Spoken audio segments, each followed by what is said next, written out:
والدین کی ذمہ داری بھی ہے اس معاشرے کو پروان چڑھانے کی، استادوں کی بھی ذمہ داری ہے، ہماری بھی ذمہ داری ہے، علماء کی بھی، حکومت کی بھی ذمہ داری ہے۔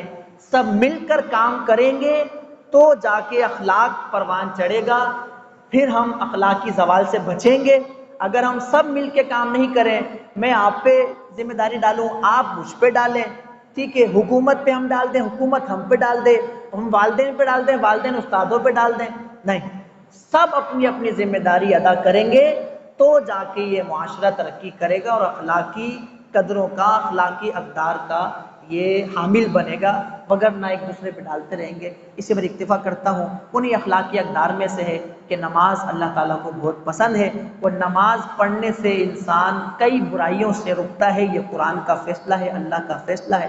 جب ہم صحیح طور پر نماز ادا کریں گے، انشاءاللہ آپ اس کی برکتیں دیکھیں گے کہ ہمیں بہت ساری برائیوں سے نجات مل جائے گی۔ وآخر دعوانا الحمدللہ۔